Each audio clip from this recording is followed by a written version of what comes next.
السلام علیکم ناظرین، اس قسط کے آغاز میں ویسولیت سے ایک بار پھر ہیلینا کو شام کے کھانے پر بلاتا ہے۔ ہیلینا اس کا شکریہ ادا کرتی ہے۔ ویسولیس کہتا ہے، یہ کچھ بھی نہیں ہے ہیلینا، ہماری شادی کے بعد ہر چیز جنت کی طرح ہوگی۔ پھر وہ دونوں کرسیوں پر آمنے سامنے بیٹھ جاتے ہیں۔ ویسولیس کہتا ہے، تم نے ابھی تک میری پیشکش کا جواب نہیں دیا ہیلینا۔ ہیلینا کہتی ہے، آپ جانتے ہو یہ بہت اہم فیصلہ ہے، آپ مجھ سے اتنی جلدی جواب نہیں مانگ سکتے، لیکن آپ پریشان مت ہو، میں جلد سے جلد جواب دے دوں گی۔ پھر ویسولیس اٹھ کر ہیلینا کے پاس آتا ہے اور اسے تحفے کے طور پر سونے کا ایک کڑا پہناتا ہے اور پھر کہتا ہے، میں صبر سے انتظار کروں گا ہیلینا۔ دوسری طرف ارطغرل بامسی کو اپنے پاس بلا کر کہتا ہے، ویسولیس اب گورنر بن گیا ہے اور ہیلینا سے شادی کرنا چاہتا ہے، لیکن ہیلینا ہماری امانت میں ہے، کیا وہ بھی یہ شادی کرنا چاہتی ہے؟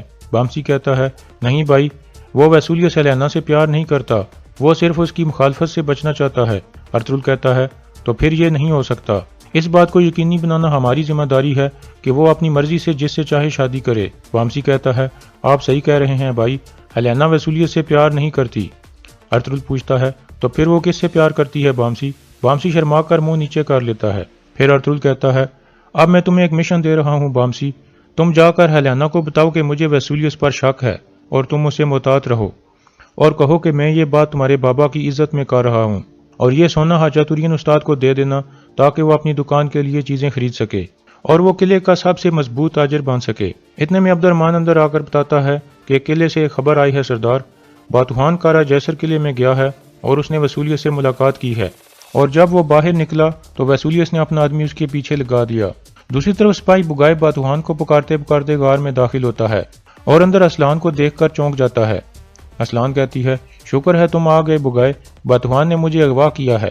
اتنے میں باتوحان بھی وہاں آ جاتا ہے اور اسے پوچھتا ہے، تم یہاں کیا کر رہے ہو بگائے؟ بگائے کہتا ہے، میں اسلان خاتون کو تلاش کر رہا تھا تو تم نے اسے اغوا کیا ہے، لیکن کیوں باتوحان؟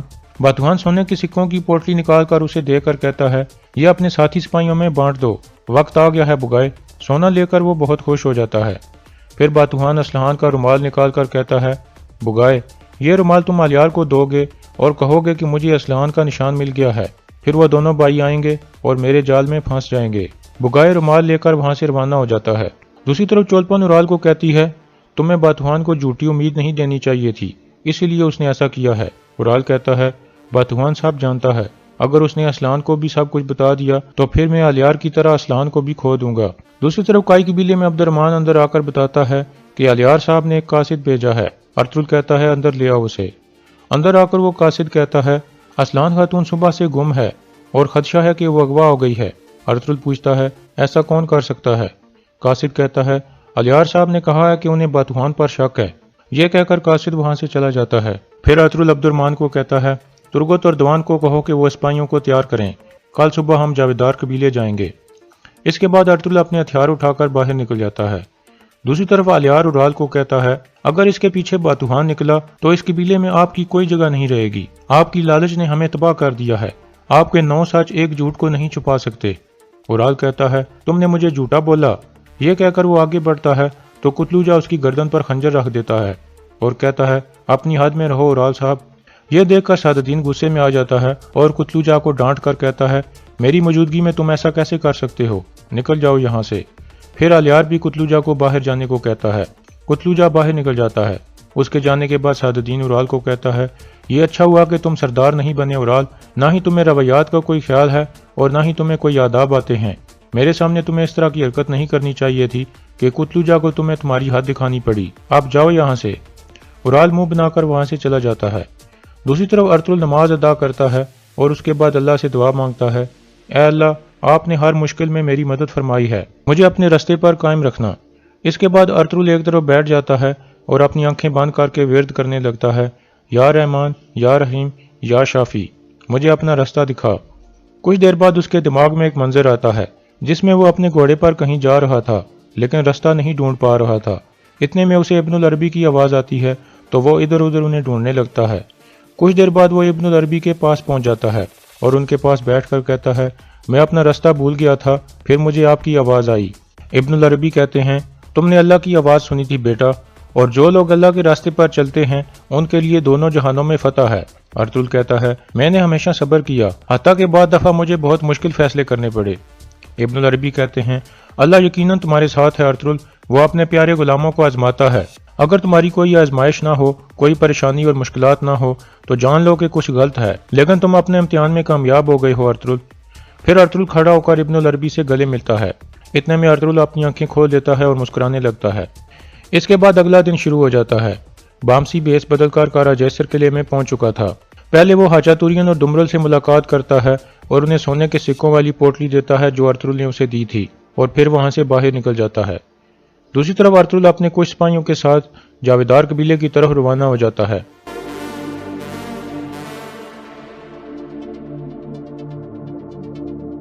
جاویدار قبیلے میں باتوان کا ساتھی سپاہی بگائے الیار کے پاس پہنچ گیا تھا۔ اتنے میں سعد الدین اور اراد بھی آ جاتے ہیں۔ الیار ان کو بتاتا ہے کہ بگائے کو ایک نشان ملا ہے۔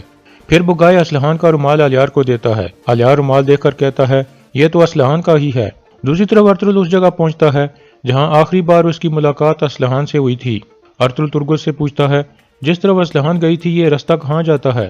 ترگت کہتا ہے یہ رستہ جاویدار قبیلے کے قبرستان کی طرف جاتا ہے، میں اورال کو ادھر لے کر گیا تھا۔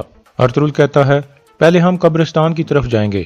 اس کے بعد وہ سب اس طرف روانہ ہو جاتے ہیں۔ دوسری طرف الیار بگائے سے پوچھتا ہے تمہیں یہ رومال کہاں سے ملا؟ بگائے کہتا ہے یہ مجھے اندھی وادی کے رستے پر ملا تھا سردار۔ الیار کہتا ہے ہمیں فوراً وہاں لے چلو۔ اورال کہتا ہے میں بھی تمہارے ساتھ آؤں گا، اگر وہ باتوہان ہوا تو میں اس کا سر اتار دوں گا۔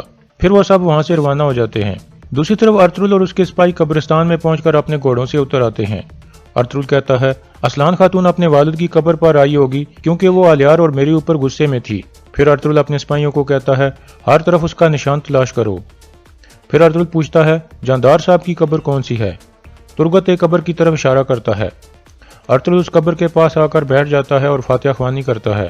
پھر وہ کھڑا ہوتا ہے تو قبر کے پاس سے خنجر پڑا ہوا دیکھ لیتا ہے اور اسے اٹھا لیتا ہے۔ ترگت کہتا ہے یہ عورتوں والا خنجر ہے بھائی۔ اتنے میں ارطغرل کی نظر ایک پتھر پر پڑتی ہے جس پر خون لگا ہوا تھا۔ ارطغرل اس کا جائزہ لینے لگتا ہے۔ ترگت کہتا ہے کیا یہ باتوہان ہو سکتا ہے بھائی؟ ارطغرل کہتا ہے ہم پتہ لگائیں گے ترگت، اس نے لازمی اسے اغوا کیا ہوگا تاکہ وہ اورال سے بدلہ لے سکے۔ اگر یہ کام باتوہان کا ہے تو لازمی اس نے کوئی جال بچھایا ہوگا۔ اتنے میں دوان کو بھی کچھ نشان مل جاتے ہیں اور وہ ارطغرل کو آواز دیتا ہے۔ ارطغرل اور ترگت اس کے پاس چلے جاتے ہیں۔ دوان کہتا ہے یہ دو گھوڑوں کے نشان ہیں، ایک گھوڑا خالی تھا جبکہ دوسرے پر ایک سے زیادہ لوگ سوار تھے۔ ترگت کہتا ہے اس نے اسلحان کو اپنے گھوڑے پر سوار کرایا ہوگا جب وہ بے ہوشی کی حالت میں تھی اور دوسرے گھوڑے کو وہ ساتھ لے گیا۔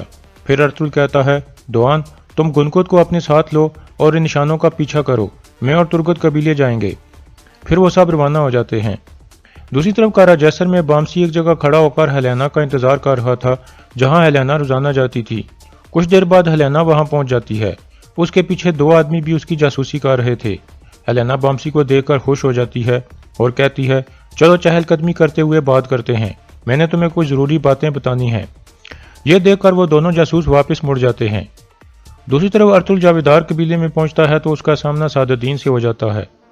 سعد الدین کہتا ہے ارطغرل صاحب اسلحان خاتون اغوا ہو گئی ہے اور سپاہیوں کو اس کا رومال ملا ہے جو اندھی وادی کے رستے پر پڑا ہوا تھا۔